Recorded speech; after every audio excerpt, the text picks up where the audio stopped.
Hello, नमस्कार सभी को। मेरा नाम शिवम दर्शन और आज जो मेरी एक कविता है उसका टॉपिक रहेगा, जैसे शादी होती है किसी लड़की की, तो शादी के बाद जैसे बहू जाती है किसी के घर में, तो उस बहू की ज़िंदगी लोग किस तरीके से मतलब जज करते हैं उसको। तो वो टॉपिक रहेगा कि सुनो वो नारी है, सुनो वो नारी है, कायरों ने नाम दिया उसे अबला का। कि सुनो वो नारी है, कायरों ने नाम दिया उसे अबला का, पर धर ले रूप अगर वो काली का, तो समूचे विश्व पर अकेली ही भारी है। सुनो वो नारी है, सुनो वो नारी है।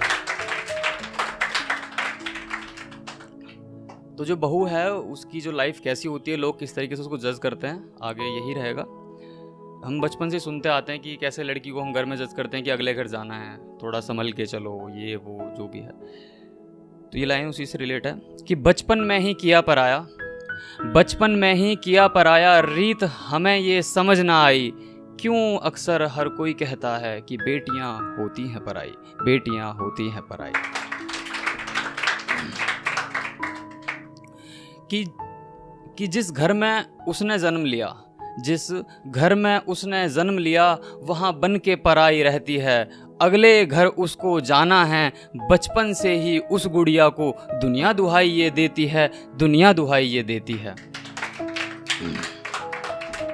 कि उसने जिस माँ की कोख से जन्म लिया, उसने जिस माँ की कोख से जन्म लिया, उसके हर फैसले को मान दिया, और अपनी जननी के कहने पर किसी गैर को ही माँ मान लिया, किसी गैर को ही माँ मान लिया।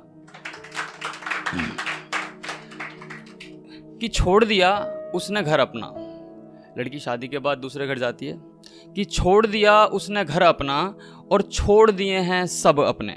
हाँ, छोड़ दिया उसने घर अपना और छोड़ दिए हैं सब अपने, पराया घर अब है अपना और सभी पराए हैं अपने। तोड़ आई तू आज वो सब जो कल तक थे तेरे सपने, एक पल में सब हुए पराए जो कल तक थे तेरे अपने, जो कल तक थे तेरे अपने।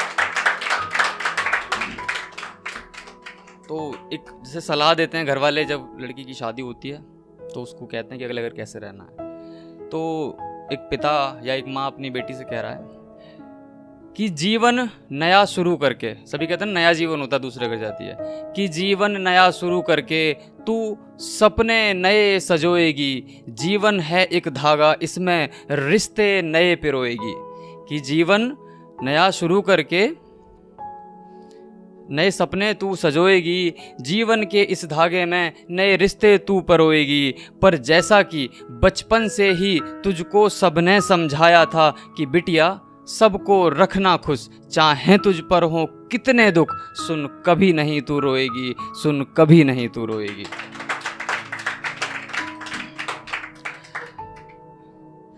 कि हर मुश्किल को ससुराल की अपने, हर मुश्किल को ससुराल की अपने, खुद पर तू ले आएगी, और दुख तुझ पर हो कितने भी, सुन आंखों में आंसू ना लाएगी। पर फिर भी कुछ को मिलता ससुराल भला, वहाँ बहू बहू ना रहती है, वहाँ बहू बेटी बन जाती है। और कुछ को मिलता ससुराल बुरा, वहाँ बहू बहू रह जाती है। और ससुराल के लालच में बेटी किसी की जल जाती है, बेटी किसी की जल जाती है। तो ये लाइन है कि जब एक लेडीज मतलब जो बहू है वो कैसे रहती है, जब उसको मतलब प्रेग्नेंट वगैरह होती है, तो कि अपने दुख वो छुपा छुपा कर, अपने दुख वो छुपा छुपा कर आंसू सबके पूछेगी।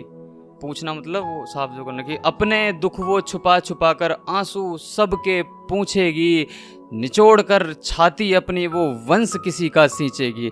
कि निचोड़ कर छाती अपनी वो वंश किसी का सींचेगी, कुंठित सोच की खातिर अगर जना बेटा उसने तो वो देवी बन जाएगी। कि कुंठित सोच की खातिर अगर जना बेटा उसने तो वो देवी बन जाएगी। और लक्ष्मी के भूखों के यहाँ अगर जन्म ले लिया बेटी ने, तो बहू किसी की सूली चढ़ जाएगी, बहू किसी की सूली चढ़ जाएगी।